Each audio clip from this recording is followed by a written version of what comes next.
जितने लोग ये ब्यूरोक्रेट्स और ये जजेस जो रिटायर्ड हुए हैं पिछले 10, 12, 13 सालों के अंदर, जिन लोगों ने उसके ऊपर साइन किए 272 अधिकारियों ने, उन सब का रिकॉर्ड चेक होना चाहिए कि कितने लोग हैं जिन्होंने रिटायरमेंट के बाद सरकार से फायदा उठाया।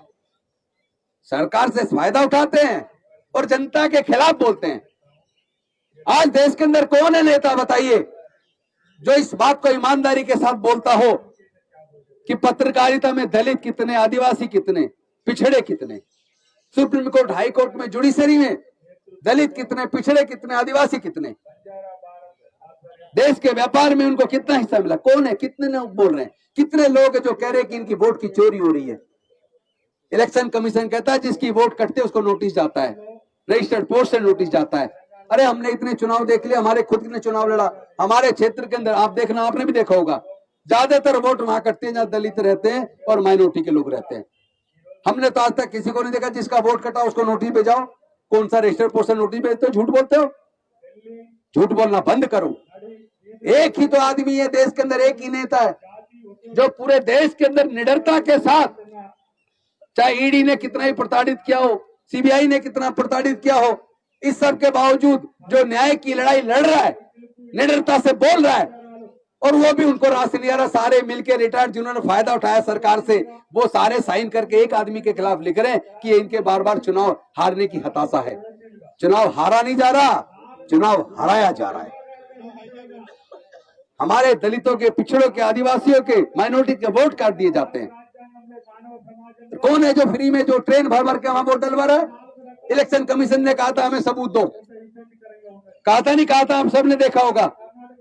तो आपने ये भी देखा होगा राकेश सिन्हा, बीजेपी का प्रवक्ता, आरएसएस प्रचारक, जो राज्यसभा सांसद था अभी तक, उसने दिल्ली में वोट डाला। फरवरी के महीने में सोशल मीडिया पे डाला कि मैंने दिल्ली में वोट डाल दिया, अपना संवैधानिक अधिकार इस्तेमाल किया सरकार चुनने में।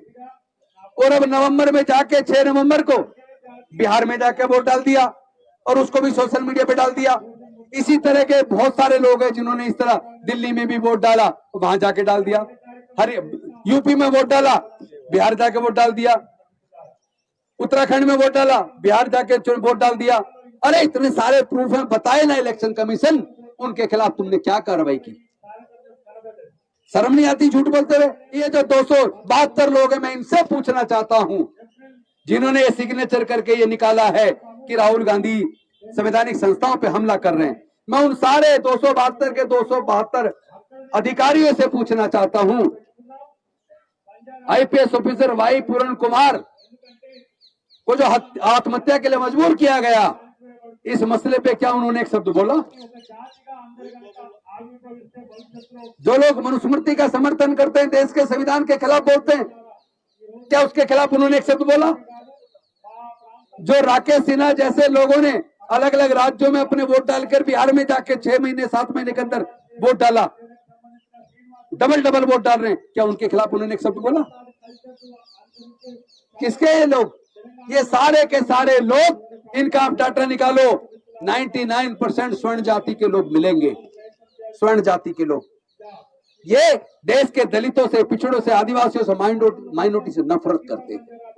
ये डॉक्टर बाबा साहब अम्बेडकर से नफरत करते हैं, ये सामाजिक न्याय से नफरत करते हैं। ये नफरती लोग हैं जो समाज को हिंदू मुसलमान के नाम पर बांटते हैं। अभी आपने देखा होगा कई बीएलओ सुसाइड कर चुके हैं। इतना प्रेशर बनाया जा रहा है एसआईआर के नाम पर, इतना ज्यादा प्रेशर बनाया जा रहा है, कई बीएलओ सुसाइड कर चुके हैं। उसकी भी जांच होनी चाहिए कि इसका मतलब क्या है।